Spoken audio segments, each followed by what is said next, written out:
queria que vocês repetissem comigo, dizendo assim: Santo e Divino Espírito, destrua em mim toda frieza espiritual, toda indiferença, toda dúvida, todo medo. Enche-me plenamente de tua luz, de tua sabedoria, de tua paz, de teu gozo, de teu amor e de tua alegria. A ti, Divino Espírito, que és Deus e sempre nos acompanha, a ti seja a glória, o louvor e a adoração pelos séculos dos séculos. Amém. Então, pega aí, como eu disse, São Mateus, capítulo 11, versículo 25 ao 27, é o evangelho de hoje, e Jesus vem nos falar por meio desse evangelho. Na verdade, Jesus está orando, né? Aqui é uma oração de Jesus. Jesus está fazendo uma oração de ação de graças, de louvor ao Pai. E Jesus, para a igreja, para nós, é o mestre da oração. Se nós queremos rezar, se nós queremos orar como convém, como de fato agrada a Deus, a gente precisa pegar Jesus como mestre de oração para nós. Tanto é que alguns discípulos que se aproximaram de Jesus disseram assim: os fariseus ensinam os seus discípulos a rezar, a orar. João Batista também ensina os seus discípulos a rezar. E por que o Senhor não nos ensina? Ensina-nos a orar. E Jesus ensina a oração do Pai Nosso, a oração que a igreja chama de oração dominical, ou a mais perfeita de todas as orações, porque nela está contido tudo aquilo que nós precisamos e tudo aquilo que nós devemos fazer para glorificar a Deus, para santificar o seu nome. E nessa oração de hoje de Jesus, Jesus diz algo bem interessante. Jesus diz assim: por aquele tempo, Jesus pronunciou estas palavras: eu te bendigo, ou eu te louvo, dependendo da tradução que está. Eu te bendigo, Pai, Senhor do céu e da terra, porque escondestes estas coisas aos sábios e entendidos, e as revelastes aos pequenos. Então a gente vai dar uma paradinha aqui nesse primeiro versículo, nessa oração de Jesus, que é espetacular. Primeiro, Jesus já nos ensina aqui como nós devemos orar. Primeiro, louvando a Deus. Eu te louvo, ó Pai. Eu te bendigo, Pai. Eu te glorifico, Pai. E Jesus revela algo nessa oração dele aqui que é espetacular. Ele vai dizer: eu te louvo, eu te bendigo, Pai, Senhor do céu e da terra. Nosso Deus é nada mais, nada menos que Senhor do céu e da terra. Então Ele governa tudo. Tudo está debaixo do seu poder. Tudo está revestido pela sua glória. Tudo está debaixo da sua autoridade. Ele é Senhor do céu e da terra. Talvez a gente pense assim: mas acontece tanta coisa que não agrada a Deus. A gente vê de violência, né? De blasfêmia contra Deus, de destruição da família, de destruição dos filhos. E como Deus é Senhor do céu e da terra e tudo isso acontece? Existe algo que é chamado de a providência divina. Deus governa tudo por meio da sua providência. E a providência divina nos leva a chegar até a conclusão do plano de Deus para a humanidade, sem precisar Ele tirar a nossa liberdade. Por exemplo, Jesus disse assim: ninguém vem a mim se o Pai não atrair. Veja, o Pai atrai.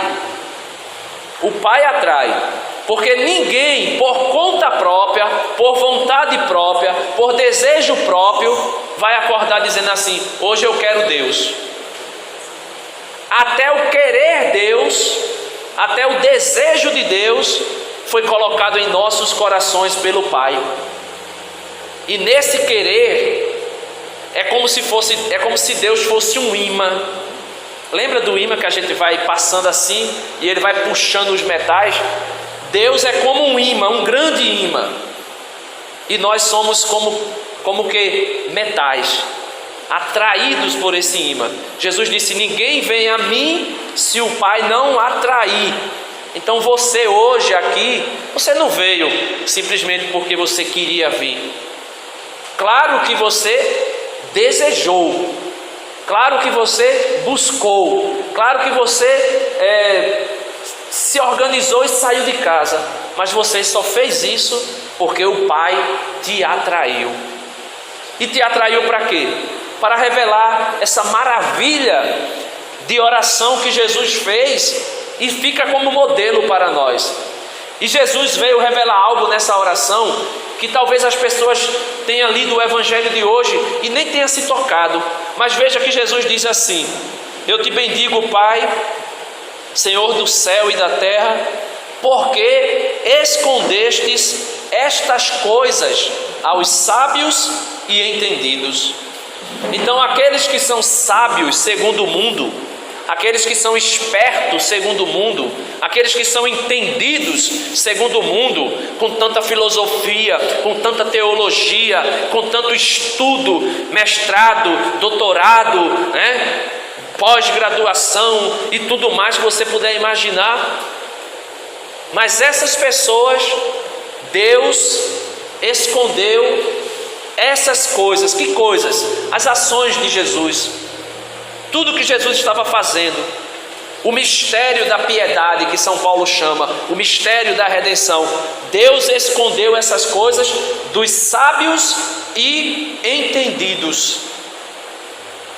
Porém, Ele revela a quem? Leia comigo aí o finalzinho do versículo 25, o finalzinho. Escondestes essas coisas aos sábios e entendidos, e as revelastes aos pequeninos. Revelastes aos pequeninos. Então, se nós queremos a sabedoria do alto, se nós queremos conhecer os mistérios de Deus, se nós queremos o dom da ciência, do conhecimento das coisas espirituais, nós precisamos aprender com Nossa Senhora a ser pequenino, a ser pequeno. Pequeno diante de quem? Diante de Deus, diante dos homens, diante dos irmãos. Pequeno até mesmo diante de nós mesmos, porque muitas vezes a gente tem um espírito muito elevado de nós mesmos. Às vezes a gente pensa que a gente é, como diz o ditado popular, a última Coca-Cola gelada no meio do deserto, quando na verdade a gente precisa entender que a gente é pequeno. E quem nos ensina? O próprio Jesus. Jesus nos ensina. Ele disse: Pai, se for possível, afasta de mim esse cálice, mas se não for possível, faça-se a tua vontade e não a minha. São Paulo vai dizer, escrevendo aos Filipenses, que Jesus, mesmo sendo Deus, não quis usurpar do direito de ser Deus, mas se humilhou-se de uma forma tremenda, a ponto de vir a esse mundo como escravo, como servo, a ponto de morrer numa cruz. Aí diz assim: mas Deus o exaltou de sobremaneira e deu a ele o nome que está acima de todo nome, e diante do nome de Jesus todo joelho se dobrará, toda língua proclamará para a glória de Deus Pai que Ele é o Senhor. Por quê? Porque Ele se humilhou. Então o nosso primeiro mestre a nos ensinar a ser pequeno é Jesus. É Jesus. Mas também tem uma mestra, Nossa Senhora.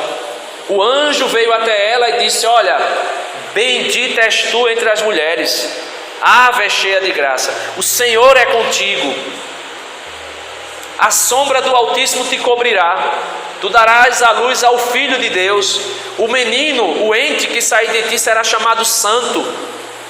E ela, sem entender, ela poderia se gloriar. Nossa Senhora sabia da profecia de que uma virgem daria à luz. Ela poderia se envaidecer: eu fui a escolhida, eu fui a eleita para ser a mãe dele, dentre todas as mulheres eu fui a grande. Mas na verdade, quando ela disse como se fará isso, o anjo, depois de explicar a Nossa Senhora, ela vai dizer o quê? Eis aqui a escrava, a serva do Senhor, faça-se em mim segundo a tua palavra. Então Nossa Senhora, que é também mestra da comunidade de Aliança Sal e Luz e de todos os grupos e todos os trabalhos da comunidade Sal e Luz, de todos os membros da comunidade Sal e Luz, de todos aqueles que se aproximam da comunidade Sal e Luz, ela que é mestra, ela nos ensina a dizermos a Jesus: eis aqui os servos, os escravos do Senhor, faça-se em mim segundo a tua palavra. E também tem um patrono da comunidade, São João Batista. São João Batista disse que eu diminua para que ele cresça. Isso é ser pequeno. Isso é ser pequeno. Jesus diz que o Pai revela essas coisas. Que coisas? O projeto de salvação, os milagres de Jesus, os mistérios mais ocultos que Jesus proclamou aos ouvidos dos discípulos. Veja, Jesus disse: o que eu proclamei aos vossos ouvidos, gritai no telhado. O que eu falei a vocês às escondidas, proclamai para que todo mundo escute. Então os mistérios de Deus foi escondido dos sábios e dos entendidos, mas foi revelado aos pequeninos. E ele continua dizendo em sua oração: sim, Pai, eu te bendigo, versículo 26, porque assim foi do teu agrado. Veja que coisa mais linda. Veja que coisa extraordinária Jesus está dizendo. Sim, Pai, eu te bendigo, porque assim foi do teu agrado. Todas as coisas me foram dadas por meu Pai. Ninguém conhece o Filho senão o Pai, e ninguém conhece o Pai senão o Filho, e aquele a quem o Filho quiser revelar. Então, os mistérios de Deus, os mistérios ocultos de Deus, São Tiago diz que Deus habita em uma luz inacessível. Ninguém poderia chegar a Deus. E toda a grandeza de Deus, todo o mistério de Deus, Ele revela por meio do seu Filho. Capítulo 1 de São João, versículo 18, Jesus vai dizer assim: o Filho unigênito revela o Pai. O Filho unigênito revela o Pai. Filipe pergunta: Senhor, mostra-nos o Pai e isso nos basta? Jesus diz o que a Filipe? Filipe, há tanto tempo que eu estou com vocês, quem me vê, vê o Pai. Porque eu e o Pai somos um. Eu estou no Pai e o Pai está em mim. Ou seja, os mistérios que hoje Deus quer nos revelar, eles estão em Jesus. Eles estão em Cristo Jesus. E como deles, como é que a gente consegue compreender os mistérios de Deus? Se a gente for pequeno. Se a gente se fizer pequeno, ou melhor, se a gente se reconhecer pequeno. Porque nós não somos nada. Nós não somos ninguém. Somos servos e servas. Somos apenas isso. Aí existe uma sabedoria de Deus. Veja aí agora a primeira carta de São Paulo aos Coríntios, para a gente não prolongar muito. Primeira carta de São Paulo aos Coríntios, versículo 18.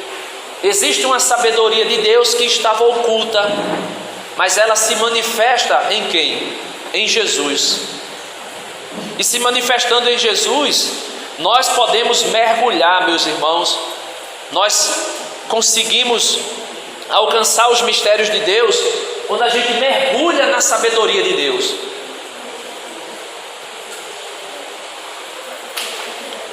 Veja aí agora comigo, 1 Coríntios 1, versículo 18. Diz assim, ó: a linguagem da cruz é loucura para os que se perdem.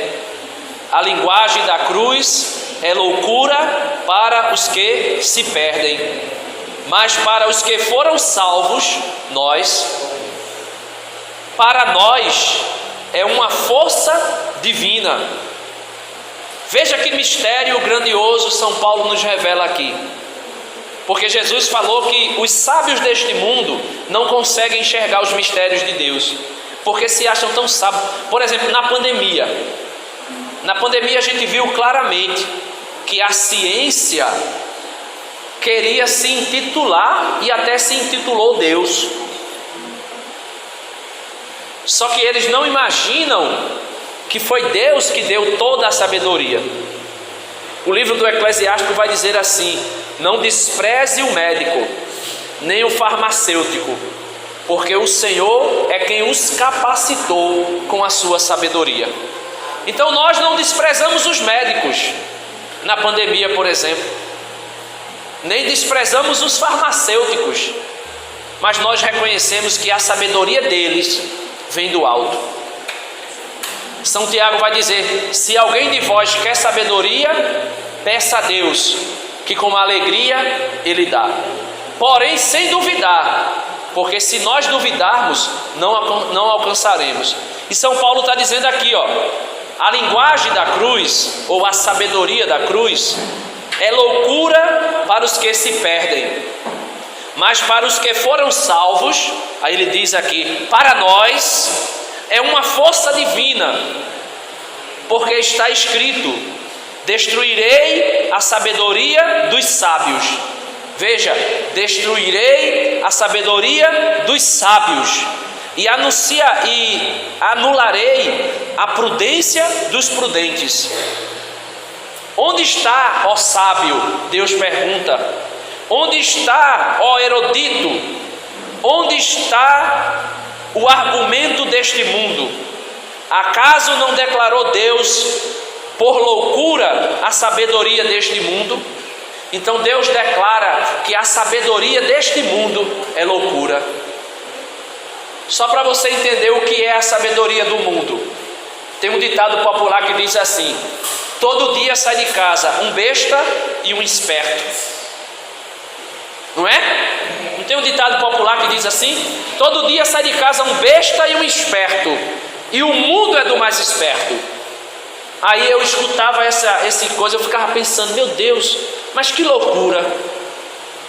O mundo é do mais esperto, mas o céu é dos pequenos, é dos bestas, entre aspas. Sabe por que muitas vezes a gente é enganado tão facilmente?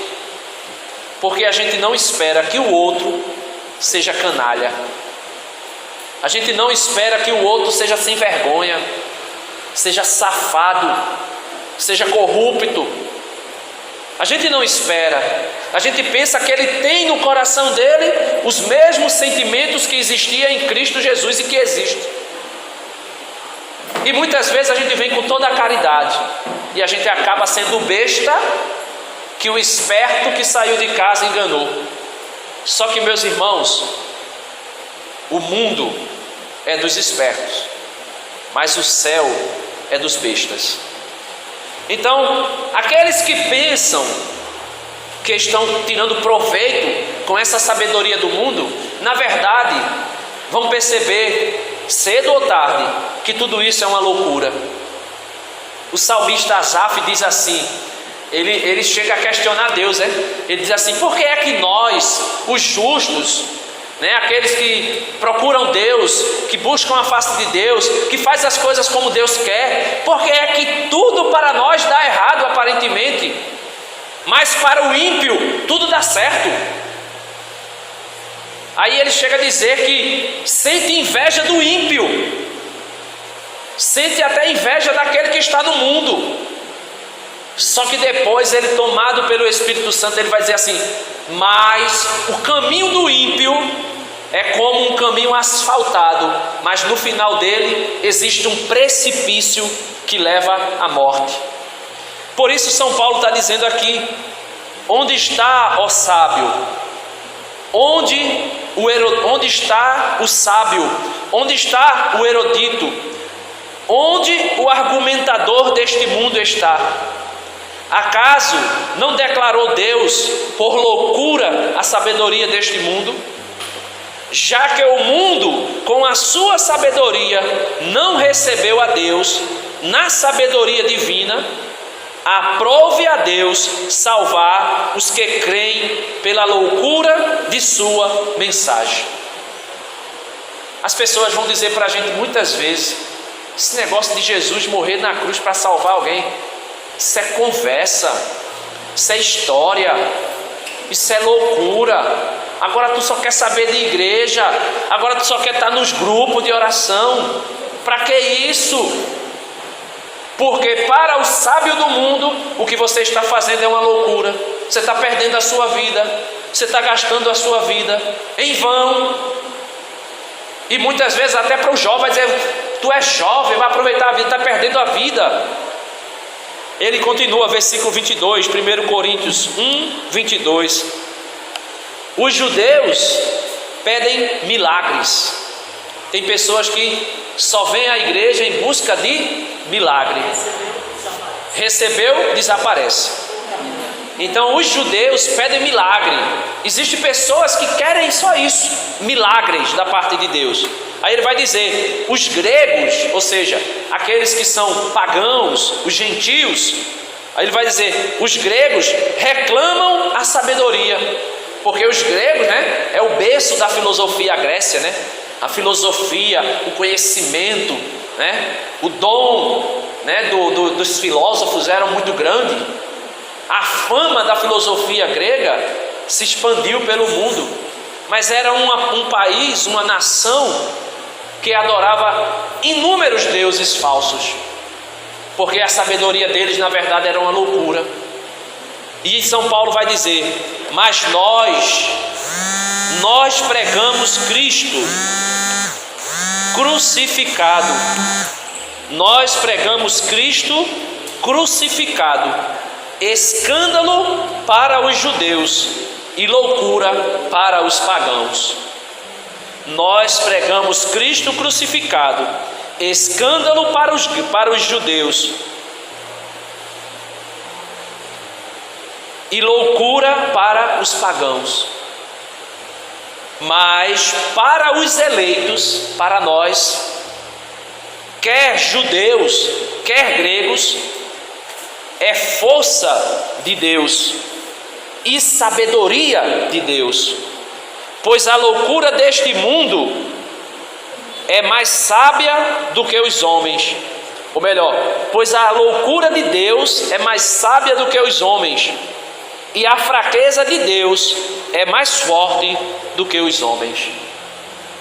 Então, meus irmãos, minhas irmãs, o que é que Jesus quer nos ensinar hoje? Que nós precisamos buscar a sabedoria do alto. E a sabedoria do alto é o próprio Jesus. Quando a gente faz a preparação para a consagração a Jesus por meio de Nossa Senhora, a gente vê no tratado, né, falando sobre a sabedoria eterna. É Jesus. Jesus é a sabedoria que nós precisamos. Nós não precisamos de muito estudo, nós não precisamos da filosofia, nós não precisamos da teologia, nós não precisamos de nada desse mundo.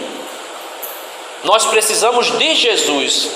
Agora, quando nós nos entregamos a Jesus, aí a filosofia ajuda a entender a fé. Os estudos desse mundo, a teologia, o conhecimento, o estudo de Deus, nos ajuda a compreender um pouco melhor as coisas de Deus. Mas nós não precisamos dessas coisas. Essas coisas serão dadas por acréscimo, porque Jesus disse: buscai em primeiro lugar o reino de Deus e a sua justiça, e tudo vos será dado por acréscimo. Então essas coisas serão dadas por acréscimo. Eu espero que hoje, com essa partilha que eu estou fazendo, eu espero que Deus tenha conseguido tocar o seu coração, de fazer você compreender que existem dois tipos de sabedoria: uma do mundo e uma de Deus. A do mundo para Deus é loucura, porque as pessoas nessa sabedoria do mundo têm se perdido aos montes. Mas a loucura de Deus, que para o mundo, a sabedoria de Deus, melhor dizendo, que para o mundo é uma loucura, tem salvado a muitos. E quem é essa sabedoria? Jesus Cristo, e Jesus Cristo crucificado. É escândalo. É escândalo. Então, eu queria que você pudesse ficar de pé para a gente cantar. Tem um hino aqui que eu gostaria de cantar, não sou muito bom cantando, mas a gente vai cantar esse hino. Quem tiver aqui que canta vai ajudando, que é Ninguém Te Ama Como Eu, Ninguém Te Ama Como Eu. Todo mundo canta, né? Porque o que nós precisamos, meus irmãos, minhas irmãs, o que nós precisamos não é do mundo. Nós não precisamos do mundo. Nós precisamos de Deus. Nós precisamos de Jesus. Ah, Denis, então quer dizer que a gente vai desprezar tudo que o mundo tem? Não. Tem coisas boas no mundo. A gente precisa saber, com a sabedoria divina, discernir o que é bom. A medicina em alguns pontos, porque nem todo, que a medicina vai dizer hoje em dia que o aborto é bom, que os anticoncepcionais aí que matam, que fazem acontecer abortos microscópicos é bom, O mundo vai dizer que a família não é como Deus quis, homem e mulher, que pode ser de qualquer outro jeito. Isso aí não é bom, Isso não vem de Deus. Então, junto comigo, eu queria que você pudesse cantar essa canção. Que o Senhor nos abençoe, que o Senhor nos ajude a compreender a sua verdadeira sabedoria.